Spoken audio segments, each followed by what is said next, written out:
सुबह सवेरे की आज के बैठक में हमारे साथ जो शख्स हैं उनको देखकर खौफ न खाइए। जी हाँ, फिल्मों में इनके हथकंडे किसी का भी दिल दहला देने के लिए काफी हैं। सुबह सवेरे की बैठक में मौजूद हैं Ashutosh Rana. Hi, and can I call you दुश्मन?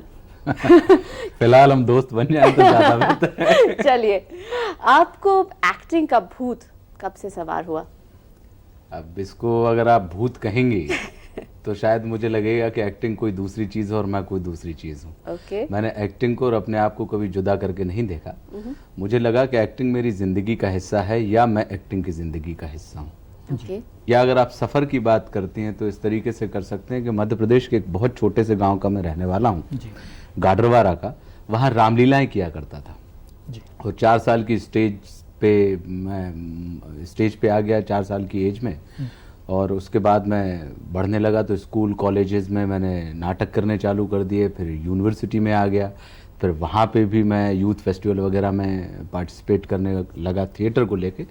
फिर मेरे जो स्पिरिचुअल गुरु हैं पंडित श्री देव प्रभाकर जी शास्त्री, उन्होंने मुझसे कहा जब मैं लॉ कर रहा था कि तुम नेशनल स्कूल ऑफ ड्रामा के लिए ट्राई करो। तो 1991 में मैंने NSD के लिए ट्राई किया और मेरा सिलेक्शन हो गया। उसके बाद आप ये कह सकती हैं कि मैंने वो एक क्षण था या वो एक पल था जब मैंने डिसाइड किया कि मुझे अपने पैशन को प्रोफेशन बनाना है। तो मुंबई NSD से मुंबई तक का फासले को तय करने में कितनी मुश्किलें आई आपको? देखिए, अगर आपकी भूख बड़ी होती है तो आपको मेहनत बड़ी करनी होती है, आपकी महत्वाकांक्षा बड़ी होती है तो आपको प्रयास ज़्यादा बड़े करने होते हैं।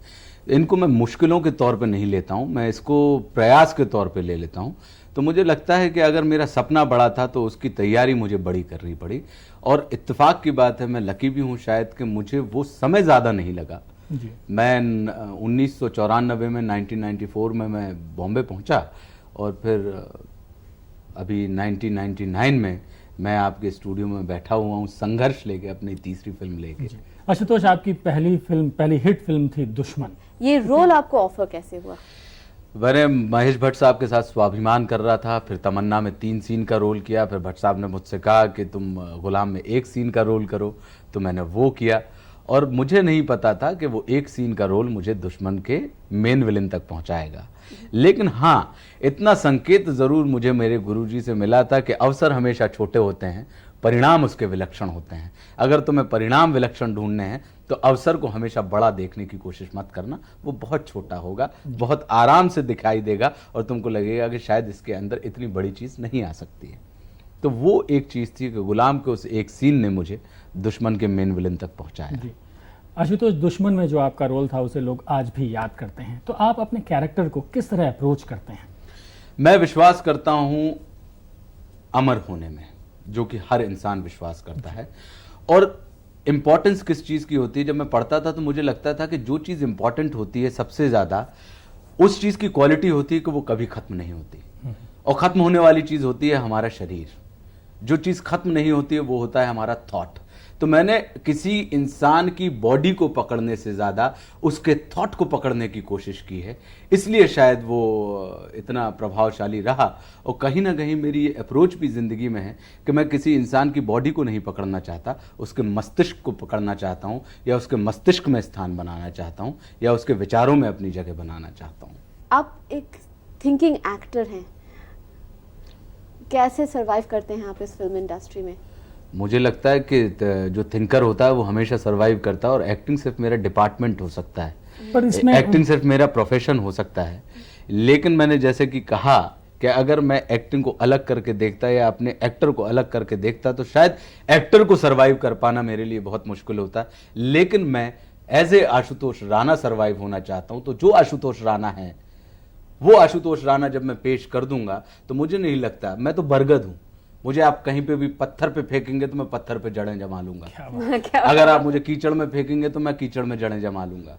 अगर आप मुझे रेत पे डालेंगे तो मैं रेत पे जड़ें जमा लूंगा। और वो तभी हो पाएगा, वो तब होगा जब मैं जो हूं वो आप लोगों के सामने आऊं। या आप लोगों के सामने का मतलब है कि दुनिया या समाज के सामने। पर लेकिन जो हमारी इंडस्ट्री है उसमें तो ये कहा जाता है कि जो डायरेक्टर चाहता है वो रूप सामने आता है। ऐसे में आप कहाँ रहते हैं, कैसे उसमें सामंजस्य बैठाते हैं? आप एक चीज बताइए कि इंडस्ट्री बड़ी होती है कि इंसान?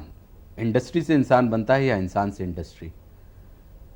सिस्टम से ये इंसान तो बनता बहुत है। लंबा विवाद का विषय है। तो मेरा विश्वास है इंसान के अंदर कि आप जैसे होते हैं वैसा आपका एनवायरनमेंट हो यहाँ जाता अगर है। मैं- और मुझे लगता है कि अगर जिस किस्म की मेरी थिंकिंग है, अगर आप महेश भट्ट साहब को देखें, या आप तनुजा चंद्रा को देखें, या आप सुनील दर्शन को देखें, या गोविंद मेनन को देखें, या राजकमर को देखें, जिन भी लोगों, या विक्रम भट्ट को देखें, जिन भी लोगों के साथ मैं काम कर रहा हूं, या तनुजा को देख लें, तो ये सारे के सारे थिंकिंग लोग, थिंकिंग पर्सनैलिटी हैं कि जो हमेशा सोचती रहती हैं, जो हमेशा विचार करती हैं, और इंसान की अस्मिता में, इंसान के एग्जिस्टेंस में इनका अकूट विश्वास है। अच्छा, अब बात करते हैं आपकी नई फिल्म की, संघर्ष की। जी। तो संघर्ष में आपका किरदार कैसा है?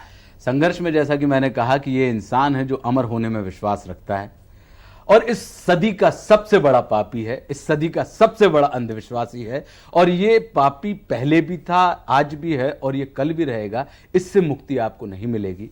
ये हमेशा महेश के शाप से पैदा होता है, या महेश के वरदान से पैदा होता है, और उसका दमन भी महेश ही करते हैं। महेश मतलब महेश भट्ट या शिव।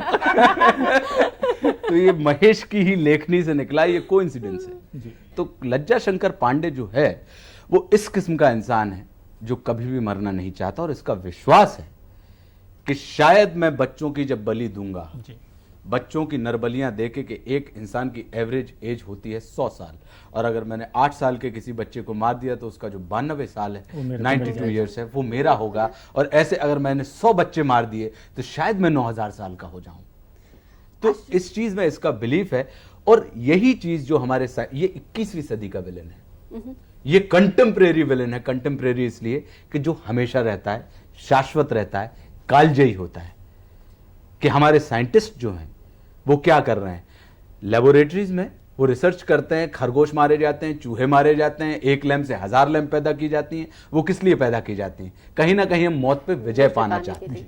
तो जो चीज वो कर रहे हैं, ये चीज ये कर रहा है, लेकिन इसका तरीका जो है वो इतना व्यक्तिगत है, इतना एकाकी है कि इसको लोगों ने, परिस्थितियों ने विलेन बना दिया। लेकिन मैंने इसको विलेन के जैसा सोच के प्ले नहीं किया। आशुतोष, हमारा ये विश्वास है कि ये film silence of the lambs पर आधारित है, जो अंग्रेजी फिल्म है। तो इसमें आपका किरदार उस फिल्म से कितना ज्यादा भारी है? सबसे पहले तो मैं आपके इस विश्वास को खंडित कर दूं कि साइलेंस हमें ऑफ द उम्मीद तो लैम्प यही थी कि आप यही करेंगे। साइलेंस ऑफ द लैम्प पे बिल्कुल आधारित नहीं है। ये शुद्ध और विशुद्ध तरीके से, उसके कुछ फ्रेम हो सकते हैं, उसके कुछ किरदार हो सकते हैं, उसकी कुछ केमिस्ट्री आपको देखने मिल सकती है, क्योंकि जैसा कि हमने कहा है कि क्रिएशन हमेशा शाश्वत होता है, क्रिएशन हमेशा कालजयी होता है, क्रिएशन कभी भी स्थान, देश या समय पर निश्चित नहीं होता। इसलिए हो सकता है कि जो उन्होंने बनाया और जो हमने बनाया वो किसी एक सीमा पर, एक तल पर हमको मिलते जुलते दिखाई देते हो, इसलिए आपकी ये धारणा बन गई हो। आप लेकिन ये सचमुच ये मानते, सच मतलब सिर्फ इसीलिए थॉट्स मीट कर रहे हैं, ये नहीं कि there is a similarity in plot? Similarity, मैंने तो प्लॉट कहा कि एक ही प्लॉट है दुनिया में, वो है महाभारत। तो ये सारे कहीं ना कहीं, और हम जो बंधे हुए हैं कहीं ना कहीं उसी प्लॉट की दम पे बंधे हुए हैं, पूरी दुनिया जो बंधी हुई है। लेकिन इसको आप देखेंगे तो ये देखने के बाद आप फैसला करें। हो सकता है कि कहीं आपको प्रीति का या अक्षय का या मेरा किरदार किन्हीं दूसरे किरदारों के समान मिले, तो समानता तो हमारे और आपके बीच में रहती है। आप मुझे कब पसंद करेंगे? या दुश्मन का गोकुल पंडित आपके ऊपर क्यों प्रभावशाली रहा?